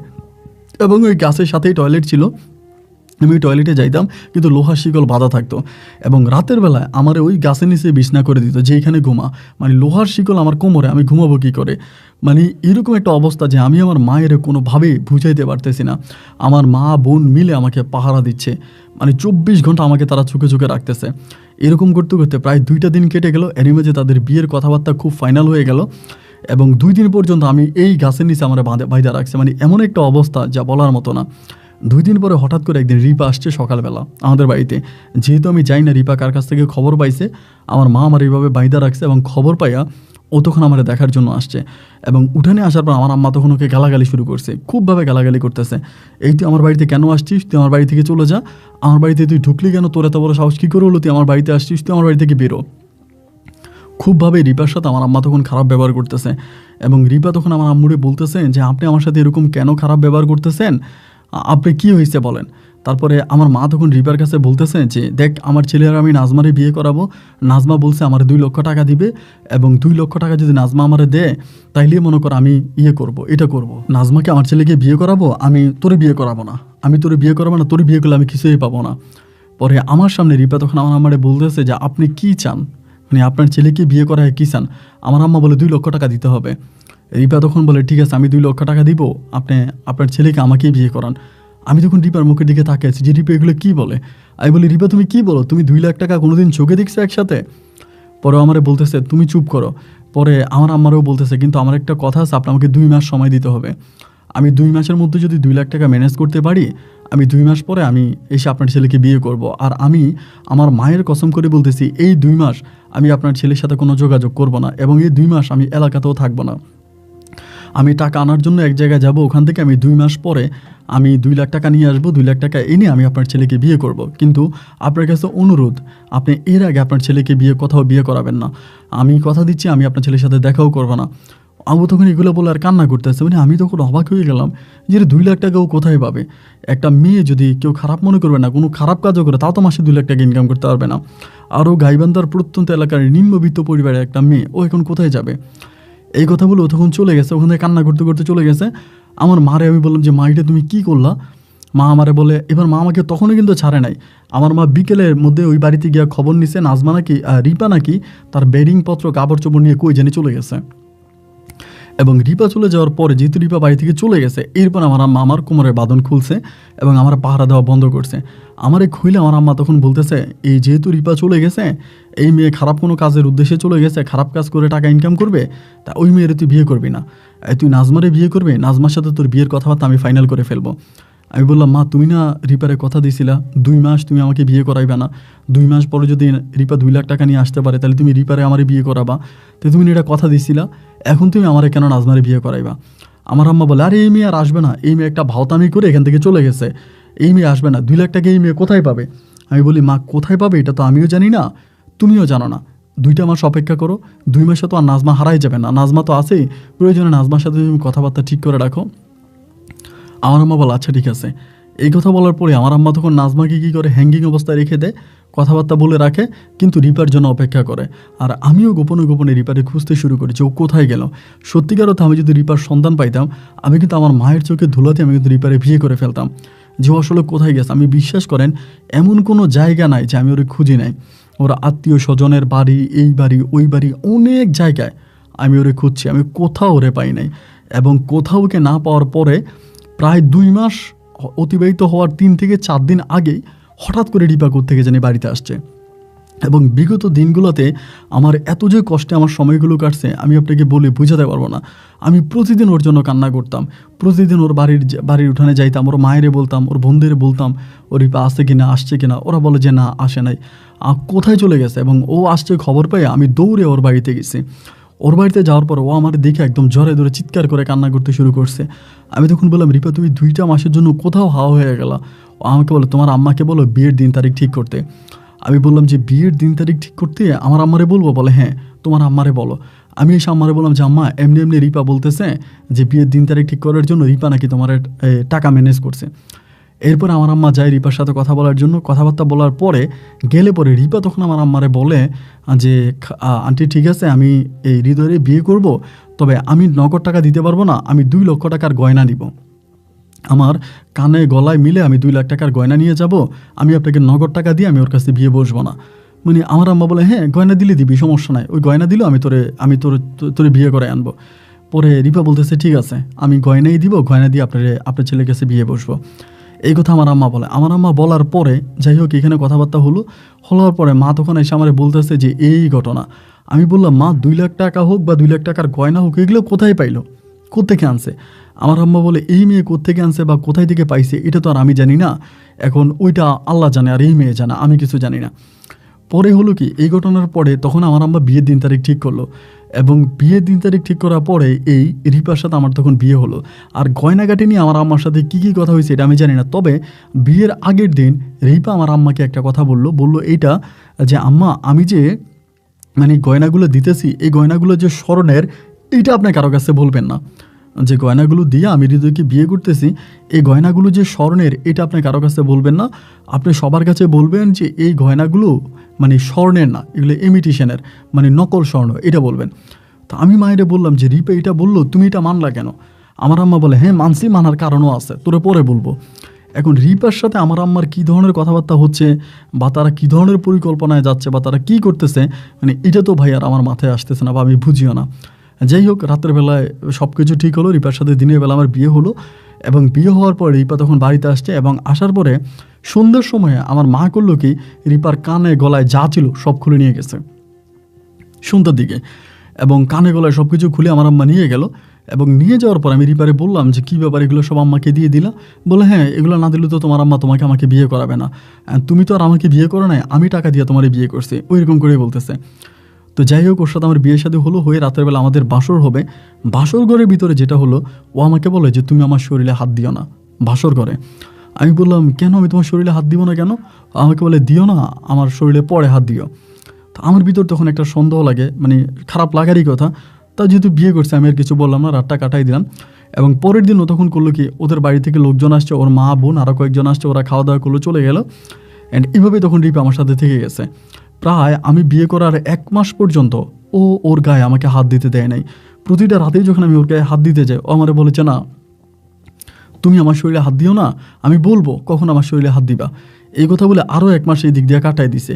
কেন এগুলো করতেছে ভাই আমি জানি না, কারণ আমি তো সকালবেলা মাঠে চলে যাই, কাজ করি, বিকালবেলা ঘরে আসি, ও আমার সাথে থাকে, আমার সাথে রান্নাবান্না করে। এনিমে যে আমার যে ছোটো বোনটা আছে, ওই বোনেরও বিয়ের সাথে ঠিক হয়ে গেছে, এক জায়গায় বিয়ে দিয়ে দেবে। আমার বোনের বিয়ের পরের দিন, মানে আমার একদম ছোটো যে বোনটা, ওই বোনের বিয়ের পরের দিন এই রিপা তখন আমার সাথে স্বামী স্ত্রীর সম্পর্কে জড়িত হলো। এবং আমি তখন ওরা বারবার জিজ্ঞেস করলাম যে কেন তুমি আমাকে 1টা মাস এভাবে ঝুলিয়ে রাখলা, তুমি কি আমার উপরে প্রতিশোধ নিলা? আমি তো কোনো কিছু করি নাই, তুমি আমারে কথা বললে, তুমি এই ব্যাগ টেক নিয়ে কোথায় চলে গেলা, আমি তো তোমার এত খোঁজা করছি, তা তুমি তো আসলা না, এটা ওইটা নিয়ে। অ্যান্ড এই ঘটনার কিছুদিন পরে, আমার বোনের বিয়ে হয়ে যাওয়ার কিছুদিন পরে রিপা হঠাৎ করে মানে আমার আম্মার কাছে স্বর্ণের একটা চেন চাইছে, যে আম্মা আমার গলাটা খালি, আমার একটা স্বর্ণের চেন দেন, আমি গলায় দিব। আমার আম্মা তখন স্বর্ণের চেনটা দেয় না। এই স্বর্ণের চেনটা নিয়ে রিপার সাথে আমার আম্মার তখন কথা কাটাকাটি। রিপা বলতেছে স্বর্ণের চেনটা দেন, আমার আম্মা দেয় না। এই তর্কাতর্কি করতে করতে একদিন হঠাৎ করে এসে আমার আম্মা আমারে বলতেছে, আরে তোর বউ তো আমারে গজব করছে, তোর বউ তো আমার সর্বনাশ করছে, তোর বউয়ে স্বর্ণের একটা স্বর্ণের দিছে আর বাকিগুলো সব কিছু নকল স্বর্ণ, মানে ও মুখে যা বলছে তাই। আমি বললাম এটা তুমি কি বলো? আমি বললাম মা তোমার কথা আমি বুঝি না, মানে আমার বোনের বিয়ে দেওয়ার জন্য আমার আম্মা একটা গয়না বিক্রি করছে। আমার আম্মা বলে আমার আম্মা যে গয়নাটা বিক্রি করছে ওই গয়নাটাই ছিল স্বর্ণের, আর বাকি সবগুলো হচ্ছে আপনার নকল স্বর্ণ। আমি বলতেছি এটা তুমি কি বলো? রিপা তো কখনোই নকল, মা বলে এগুলো নকল স্বর্ণ। ভাই বিশ্বাস করেন আমি তখন আসমান থেকে পড়ছি যে কী বলো মা, এগুলো তুমি নকল স্বর্ণ? বলে হ নকল স্বর্ণ। এই বলে মা তখন স্বর্ণগুলো আমার সামনে দেয়, যে দেখ তুই আগুনে পরীক্ষা করে দেখ। তো স্বর্ণগুলো আমি যখন আগুনে পরীক্ষা করে দেখলাম যে হ্যাঁ আসলে স্বর্ণগুলো কালো হয়ে যাচ্ছে। পরে আমি রিপারে বললাম যে রিপা তুমি এই স্বর্ণ আনলা কোত্থেকে, স্বর্ণ যে মাকে দিলা এগুলো তো আসল স্বর্ণ, এগুলো তো নকল। ও আমাকে বলতেছে এগুলো আমার স্বর্ণ না, আমি এগুলো মারে দিই নাই, মারে আমি অন্য ডিজাইনের স্বর্ণ দিছি, মারে বলো স্বর্ণ দেওয়ার জন্য, আমি তো আসল স্বর্ণই দিছি, এটা নকল হবে কেন? এই তখন রিপার সাথে মায়ের ঝগড়া লেগে যায় এবং ঝগড়া লাগার পরিপ্রেক্ষিতে মা তখন রিপারে বলতেছে, তাহলে তুই 2 মাস কই ছিলি, তুই 2 মাস কোথায় গেছিস, তুই 2 মাস খারাপ কাজ করে আইসা তুই একটা স্বর্ণের দিয়া বাকিগুলা নকল স্বর্ণ দিয়া তুই আমার ছেলের কাছে বিয়ে বসছিস। এই নিয়ে ধরেন রিপার সাথে আমার আম্মার তুমুল পরিমাণের ঝগড়া, এত পরিমাণের ঝগড়া ভাই বলার মতো না। মানে আমি আর এগুলো নিতে পারতেছিলাম না, মানে বউ শাশুড়ির এমন ঝগড়া, মানে আমার মাথায় এগুলো ঢুকতেছে না যে আমি এখন কী করবো, মানে মনে হয় যেন নিজে নিজে আত্মহত্যা করে মরে যাব, এরকম একটা অবস্থা। আমি রিপারেও বুঝাইতে পারি না, মারেও বুঝাইতে পারি না, এইরকম করে দিন এগুলো কাটতে কাটতে আমার আম্মা তখন মানুষের কাছে বলে বলে বেড়াচ্ছে যে রিপা নকল স্বর্ণ দিয়ে আমার কাছে বিয়ে বসছে, আসলে একটা স্বর্ণ কিনছে, ওইটা কেনার জন্য রিপা 2 মাস চলে গেছে, 2 মাস খারাপ লোকের সাথে খারাপ কাজ করে আসছে। এইরকম করে আমার আম্মা এগুলো বলে। একদিন দুপুরবেলা, দুপুর বলতে আপনার 11টার দিকে আমার আম্মা আমারে বলে, তুই যে বউ নিয়ে সংসার করছ ওরা তুই ছেড়ে দে, ওরা তুই ছেড়ে দে। মানে মা বারবার বলে রিপারে ছেড়ে দেওয়ার জন্য। তো আমার কথা হচ্ছে আমি রিপারে কেন ছাড়বো? আমার আম্মা শেষ পর্যন্ত আমাকে বলে যে রিপা যে 2 মাস বাড়িতে ছিল না, ওই 2 মাস কোনো জায়গায় গিয়ে খারাপ কাজ করে স্বর্ণ কিনছে, আর তোর যদি বিশ্বাস নয় তাহলে তুই রিপার মাথায় হাত দিয়ে, তুই রিপার মাথায় মানে রিপারে মাথায় হাত দিয়ে তুই রিপারে জিজ্ঞেস কর। পরে আমি তখন করলাম কি যে আমি পরে ওরে আমি বললাম যে ঠিক আছে, আমি ঘরে যেয়ে বলতেছি, আচ্ছা রিপা তুমি তো 2 মাস বাড়ির বাইরে ছিলা, তা 2 মাস বাড়ির বাইরে থাকার পরে তুমি আমারে বলো তো, তোমার মাথায় হাত দিয়ে বলো তো, তুমি আমাকে তোমার মাথায় হাত দিয়ে বলো তো, তুমি 2 মাস কোনো ছেলের সাথে কোনো খারাপ কাজ করো নাই, তুমি এই স্বর্ণ আনলা কোত্থেকে? একটা স্বর্ণই ধরলাম, ওইটার দামও তো কম না, এটা তুমি কোত্থেকে আনলা? তুমি মানে মাথায় হাত দিয়ে বলো তো, বা কোরআনের কসম করে বলো তো যে তুমি এই স্বর্ণটা কোত্থেকে আনছো, বা এটি নিয়ে তার সাথে তখন আমার মানে দ্বন্দ্ব হইতেছে। ওই সময় কিন্তু ওর পেটে কিন্তু আবার বাবু আছে, মানে বাবু আসছে এরকম একটা অবস্থা, মানে বাবু হবে বা এরকম ও বলছে আর কি। এখন এটা সত্য কি মিথ্যা এটা আমি জানি না। এবং ও তখন আমারে বলে যে না, ওই এটা কোনো কিছু বলতে পারবে না। আমি বললাম যে আমার কাছে বলো, আমার কাছে বলো, কি বলো, বলো না কেন, বলে না। এবং এই ঘটনার কয়েকদিন পরে আমি জানতে পারি ও যে পেটে বাবুর কথা বলছে এটাও মিথ্যা, আসলে ওর পেটে কোনো বাবু আসে নাই। তো এটা তো একটা মিথ্যা ছিল। আবারও 2 মাস ধরে কই ছিল, কোন জায়গায় ছিল, এখান থেকে আবার স্বর্ণ কিনছে, সব কিছু মিলে একদিন রাতের বেলা ওর সাথে আমার ঝগড়া লাগছে। সন্ধ্যা রাতে ঝগড়া লাগছে, যেহেতু বাবু পেটে হয়েছে এটাও মিথ্যা কথা বলছে। এবং ওরকমও মানে যে আমি তখন কোরআন নিয়ে আসছি, রাতের বেলা আমি কোরআন শরীফ নিয়ে আসছি অজু করে, আমি যে কোরআনে হাত দিয়ে তুই বলবি যে বিগত 2 মাস, যে 2 মাস তুই বাড়ির বাইরে ছিলি, ওই 2 মাস তুই কোনো ছেলের সাথে খারাপ কাজ করস নাই। কারণ মা আমার কানের মাঝে কান পড়া দিতে দিতে দিতে দিতে আমার মাথাটা ভাই পুরো গরম করে দিছে, আমার মিজাজ, আমার মাথা, আমার সব কিছু গরম করে দিছে। আমি কোনো কিছু নিতে পারতেছি না যে এইরকম চিটিং আমার সাথে কেন হবে, এরকম প্রতারণা আমার সাথে কেন হবে, এবং কেন রিপা আমার সাথে এরকম প্রতারণা করবে, ও আমার সাথে এরকম চিটিং করলো। পরে কোরআন শরীফটা যখন ওর সামনে এনে দিলাম, ভাই ও কোরআনে হাত দেয় না, ওই কোরআনে হাত দেয় না, কোরআনে হাত দেয় না। আমি তখন বলি কোরআনে হাত দিয়ে বল যে তুই 2 মাস কোনো খারাপ কাজ করস না কোনো ছেলের সাথে। এবং কোরআনে হাত না দেওয়ার পর আমি তখন কোরআনটা বাইরে নিলাম, নিয়ে কোরআনটা রাইখা আমি মায়ের ডাক দিলাম, আমার যে ছোট দুই বোনের বিয়ে হয় না, ছোটো 2 বোনের ডাক দিয়া মায়ের মোকাবেলায় বললাম যে মা তুমি তো বলতেছো ওকে তালাক দেওয়ার জন্য, আমি তোমার সামনে ওরে 3 তালাক দিলাম, 1 তালাক, 2 তালাক, 3 তালাক। এইভাবে 3 তালাক দিয়ে আমি তখন ঘর থেকে বেরিয়ে গেছি। এই ঘর থেকে বেরিয়ে যাওয়ার পরে আমি গিয়ে আমার এক পাশের বাড়ির আমার এক ছোটো ভাইয়ের সাথে ঘুমাইছি। রাত্র 1টার দিকে আমার মা তখন আমার এই বাড়িতে এসে আমার ডাকতেছে, ওরে হৃদয় তাড়াতাড়ি মাকে তো জানাই আমি ওই বাড়িতে ঘুমাইছি, মায়ের যাওয়ার সময় ভুলে গেছি। আমি ঘুম থেকে উঠছি, উঠার পরে মা বলে তাড়াতাড়ি এখান থেকে চলে যা, অন্য কোথাও চলে যা। আমি যে অন্য কোথাও চলে যাবো, কেন অন্য কোথাও চলে যাব? মা বলতেছে আরে সর্বনাশ হয়ে গেছে, তাড়াতাড়ি অন্য কোথাও চলে যা, তোর বউয়ে ফাঁসি দিছে। হ্যাঁ মানে কি বলো তুমি, কে ফাঁসি দিছে? বলে রিপা। আমি বললাম কবে? এই তো কিছুক্ষণ আগে ওর ঝুলন্ত অবস্থা পাওয়া গেছে ঘরের দুয়ারে, তোর যে গাছের সাথে আমি বাইদা রাখছিলাম ওই গাছের সাথেও ফাঁসি দিছে, তুই বাড়ি থেকে পালা, পুলিশ এলে তোর ধরবো। মানে আমি তখন কি রিপার দিকে যাব না মার দিকে যাব না কোন দিকে যাবো বুঝতে পারতেছিলাম না। মা আমার ধাক্কা কোনোভাবে আমার খালার বাড়িতে পাঠিয়ে দিল। আমি আমার খালার বাড়িতে রাতের মধ্যে গিয়ে পৌঁছাইলাম এবং পরের দিন মোবাইল ফোনের মাধ্যমে যোগাযোগ করলাম, জানতে পারি পুলিশ এসে মানে রিপার লাশ নিয়ে গেছে হসপিটালে রিপার লাশ নিয়ে গেছে। আপনার দুপুর তখন প্রায় আপনার 11টা কি 12টা 1টার মতো বেজে গেছে। আমি তখন আর নিজের ধরে রাখতে পারি নাই যে হসপিটাল ও লাশ কাটতে নিছে। আমি ওই হসপিটালে চলে গেছি দৌড়ে, যে মানে আমি আর নিজের ধরে রাখতে পারি না। হসপিটালে যাওয়ার পরে লাশ যখন পোস্টমর্টম করা হয়, পোস্টমর্টম করে লাশ তখন দিয়ে দেওয়া হয়। লাশ নিয়ে যখন আসে ওই পোস্টমর্টম যে করে সেই ডাক্তার বলে, মানে ওই ডাক্তার যিনি পোস্টমর্টম করে আর কি, যে ডোম, সে বলে মানে ওই রিপোর্টের মধ্যে লেখা থাকে আমার বউর একটা কিডনি ছিল না, আমার বউয়ের একটা কিডনি ছিল না, আমার বউ একটা মানে কিডনি নেয়, ওর একটা কিডনি নাই। এবং কিডনি নাই এটা শোনার পরে মানে আমি তখন আর মানতে পারলাম না, কী ব্যাপার কিডনি নাই। এবার আমি তো ওই জায়গায় দেখে পরে লাশ নিয়ে এসে বিকেলের মধ্যে, তখন যেহেতু আত্মহত্যা করে মারা গেছে, বিকেলের মধ্যে ওকে দাফন করে দিছি। এবং দাফন করে দেওয়ার পর আমি তখন ঘরে আসছি। ঘরে আসার পর ও যে ঘরে ছিল, ওই ঘরে ও যে বিছনায় ঘুমাইছে, বিছনায় বালিশের নিচে আমি ঘর ঝাড়ু দিতে গিয়ে, ঘর পরিষ্কার করতে গিয়ে, ওই দিনে যেদিন ওকে দাফন করছে ওই দিন রাতের বেলায় বালিশের নিচে ভাই আমি একটা চিঠি পাই, একটা চিঠি। এবং চিঠির মধ্যে ও লিখে গেছে যে আমি তোমাকে ভালোবেসে জীবনের সর্বোচ্চটা দিয়েছি, কিন্তু তোমাকে আমি পাই নাই। তুমি কোরআন শরীফ এনে আমার সামনে দিয়েছ, যাতে কোরআনে হাত দিয়ে বলি বিগত 2 মাস কারোর সাথে আমার কোনো খারাপ সম্পর্ক হয়নি। আমি মৃত্যুর আগে তোমাকে সত্যিটা বলে যাই, বিগত 2 মাস আমার শুধু একটা লোকের সাথে খারাপ সম্পর্ক হয়েছে এবং এটা করতে আমি বাধ্য হয়েছি, যার জন্য আমি কোরআনে হাত দিয়ে তোমাকে বলতে পারি নাই যে কারোর সাথে আমার কোনো খারাপ সম্পর্ক হয়নি। আমি বাইরে থেকে গিয়েছিলাম টাকার উদ্দেশ্যে, কোনোভাবে আমি টাকা ম্যানেজ করতে পারিনি। শেষ পর্যন্ত আমি সিদ্ধান্ত নিয়েছি ঢাকার এক মেডিকেলে আমার এক বান্ধবীর কাছে যাই, এবং সেই বান্ধবীর নাম ঠিকানা আমি তোমাকে দিয়েছি। দেখো, ও সেই ইয়াতে হসপিটালে ক্লিনারে চাকরি করে। সেই হসপিটালে একজন ডাক্তারের সাথে কথাবার্তা বলে আমি আমার একটা কিডনি বেচার ব্যবস্থা করি। এবং আমি যখন আমার কিডনি সেল করতে যাই, ডাক্তারের ভাষ্যমতে সেখানে আমার বাবা মা, আর বিয়ের আগে বাবা মা, আর বিয়ের পরে আমার স্বামী, এদের কারো সিগনেচার লাগবে। এদের কারো ডকুমেন্ট ছাড়া এভাবে সরাসরি আমার এখান থেকে কিডনি তারা ট্রান্সফার করবে না, কিডনি নিয়ে যাবে না।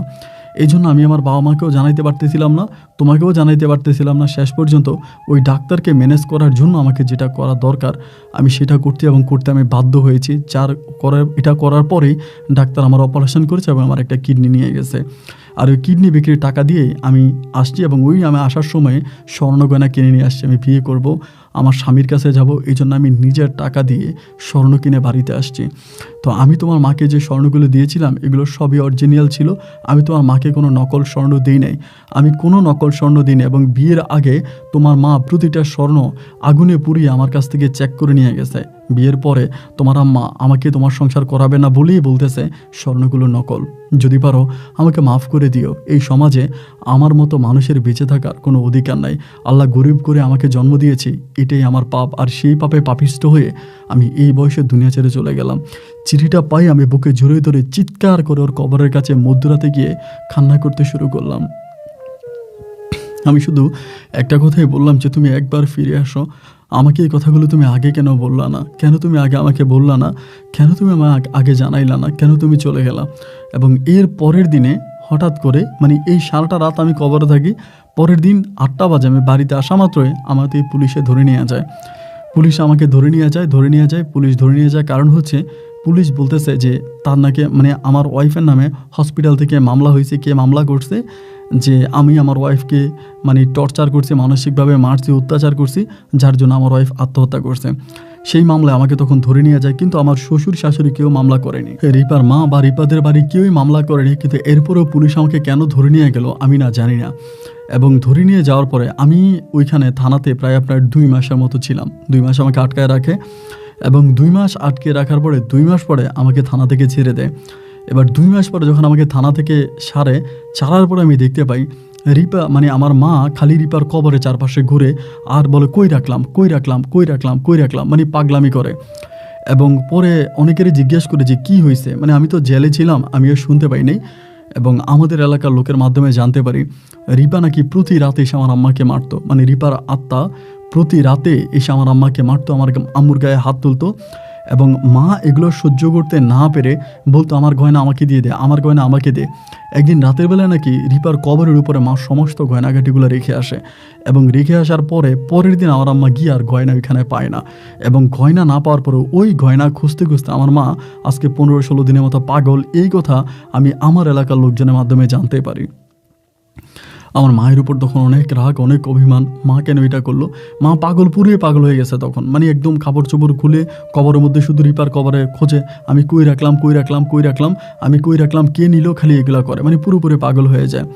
এবং মায়ের পাগল হয়ে যাওয়ার পরে রিপার মৃত্যুর পরে আমার ছোট 2টা বোনের কিন্তু তখন বিয়ে হয় নাই। এরাও তখন আমার আম্মুর সাথে পাগলের মতো ঘুরতেছে।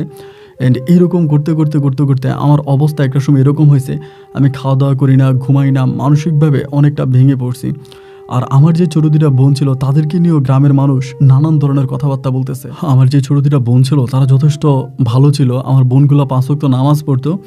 ওই সময় মায়ের শিকল দিয়েও বাইরে রাখা যেত না। মা ওই রিপার কবরে খালি রিপার কবরে দৌড়ায়, শুধু বলে আমার বোনগুলোর মুখ থেকে আমি জানতে পারি যে আমার মা নাকি প্রতি রাতে বলতো আমারে মারিস না, আমারে মারিস না, আমারে ছেড়ে দে, আমি তোর স্বর্ণ দিয়ে দিব, আমি তোর গয়না দিয়ে দিব, এগুলো বলে নাকি প্রতি রাতে কাঁদতো। এরপর আমার বোনদের সাথে আলোচনা করেই মা কবরস্থানে গয়নাগুলো রেখে আসে। এর পরের দিন গিয়ে নাকি গয়নাগুলো পায় না, এবং গয়নাগুলো না পাওয়ার পরে মা তখন পাগল হয়ে যায়। তো আমার দুইটা বোনও তখন যুবতী হয়ে যায়, আমিও তখন হসপিটাল থেকে আসার পরে খাই না, দাই না, ঘুমাই না, মানে পাগলের মতো হয়ে গেছি। এরকম করতে করতে আপনার রমজান মাস আসে। রমজান মাসে আমি আমি আপনার যেই শবে বরাতের রাত্রিবেলায় আমাদের এখানে শবে বরাতটা অনেক ভালো করে উদযাপন করা হয়।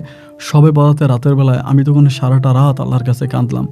কাঁদা মসজিদে আমি তখন ঘুমিয়ে গেলাম রাত্র 2টা-2:30 বাজে, এবং ঘুমিয়ে যাওয়ার পরে 2টা-2:30 বাজে আমি তখন স্বপ্নে দেখতেছি আমার বউ রিপা আমার কাছে স্বপ্নে আসছে, এসে আমার বলতেছে তোমার ছোটো 2টা বোনের বিয়ে দাও না কেন, লোকে তো ওদেরকে নিয়ে খারাপ কথা বলে, আমাকে স্বপ্নে বলতেছে। আমি বললাম যে আমি কিভাবে বিয়ে দিব, ওদেরকে বিয়ে দেওয়ার সামর্থ্য আমার নাই, ওদেরকে বিয়ে দিতে অনেক টাকা পয়সা লাগবে, আমি টাকা পয়সা কোথায় পাবো? ও বলে আমার কাছে কিছু টাকা পয়সা গয়নাগাটি আছে, এগুলো নিয়ে তোমার বোনের বিয়ে দাও। আমি বললাম কোথায়? স্বপ্নেও সাথে আমার কথা হচ্ছে। ও বলে আমার কবরের ভিতরে। আমি শুনি মানে অবাক হয়ে গেলাম, তোমার কবরের ভিতরে? বলে হ্যাঁ, তো আমার কবরের ভিতরে, তুমি আমার কবরের ভিতরে পাইবা, আমার কবরটা খুইরো দেখবা আমি ওখানে আছি, আমার সাথে গয়নাগুলো আছে, এগুলো বিক্রি করে তোমার বোনদেরকে বিয়ে দাও।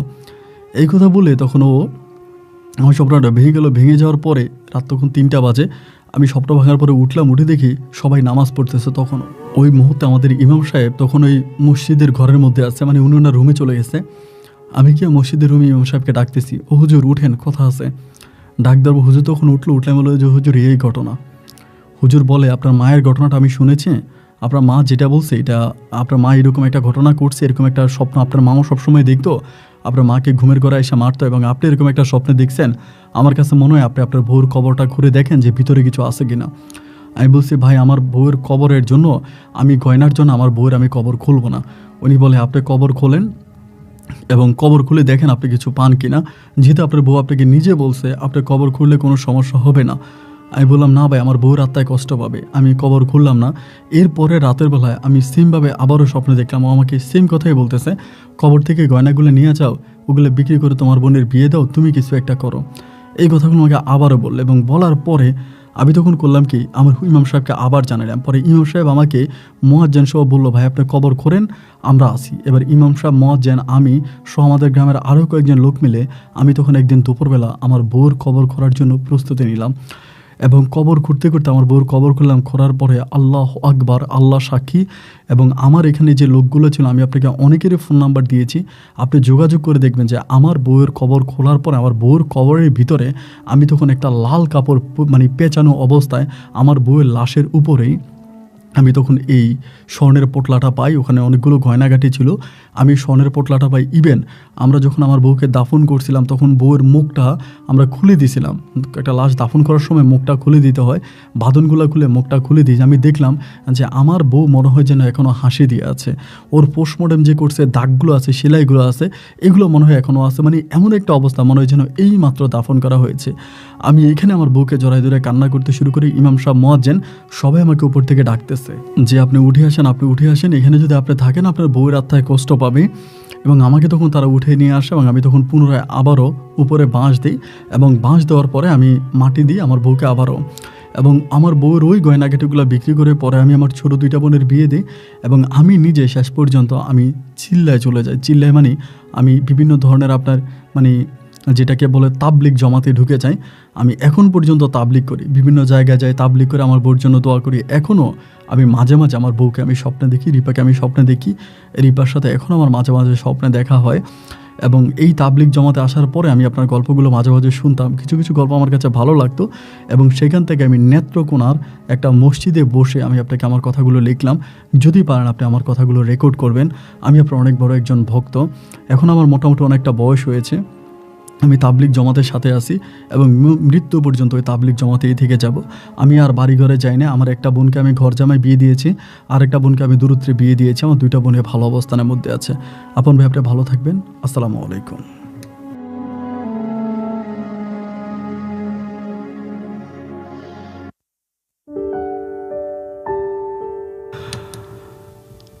উনি আমাকে এখানে কয়েকটা নাম্বার দিয়েছেন, আমাদের মসজিদের যে ইমাম সাহেব, এখন উনি ইমামতি করে না, কারি আব্দুল হামিদ ছিল, আব্দুল হালিম ছিল ওনার ইয়ের নাম, মানে ওনার ওই ইয়েটার নাম ছিল, হুজুরের নাম ছিল। আমি হুজুরকেও ফোন দিয়েছিলাম এবং হুজুর আমাকে বললো ওনারা এটার সাক্ষ্য প্রমাণ ওনারা নিজে দেখছে কবর খোলার পরে, যে ওখানে তার বউয়ের স্বর্ণগয়না পাওয়া গেছে। এটা আমার কথা হলো, কবরের উপরে স্বর্ণগুলা রেখেছিল তার মা, কিন্তু এই স্বর্ণগয়না কিভাবে ভিতরে গেল এবং দাফন করার পরে, মানে দাফন অবস্থায় ছিল, এরপরে এই গয়নাগুলো কিভাবে ভিতরে গেল। আমি কিছুদিন আগে সিলেটের এরকম একটা গল্প পেয়েছিলাম এবং আমি একজন লোক দ্বারা, মানে কবরের ভিতর থেকে এক মহিলা জিগির করতে, এটা শোনা যেত, শ্রীলঙ্কার একজন মহিলার ঘটনা। আমি ওখানে একজন লোক দ্বারা পাঠিয়ে সেটা আমি যাচাই করেছি যে হ্যাঁ আসলেই কবরের ভিতর মহিলা জিগির করে, আমার লোকেরা নিজের কানে এটা শুনে আসছে। এবং আজকের এই ঘটনা আমাকে সত্যি অবাক করে দিয়েছে।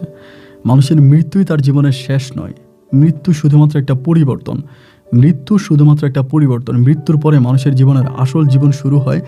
এই গল্পটাই তার জ্বলন্ত প্রমাণ। যা করেছে হৃদয়ের মা, সেটার বুক সে এখনও করে যাচ্ছে। হৃদয়ের ভাষ্যমতে তার মা এখনও পাগল, এখনও তার মা যে ঠিকানা আছে ওই ঠিকানা আমাকে দিল যে আমার আম্মা এখনও পাগল, আপনি ওখানে গিয়ে দেখতে পারেন। এখনও কবরস্থানে পড়ে আছে, রিপার কবরেই পড়ে থাকে, কান্নাকাটি করে আর ক্ষমা চায়। আর আমি প্রতি কয়েকদিন পর আমার বউকে স্বপ্নে দেখি, আমার বউর সাথে স্বপ্নে আমার এখনও যোগাযোগ হয়, আল্লাহ ভালো জানে। এবং আমি সত্যি গল্প শুনে অবাক হয়ে গেলাম। আপনাদের কাছে কেমন লাগলো আপনারা কমেন্ট বক্সে লিখবেন। আজ এখানেই বিদায়, দেখা হবে অন্যদিন অন্য কারো বাস্তব জীবনের গল্প নিয়ে। আল্লাহ হাফেজ এন্ড আসসালামু আলাইকুম।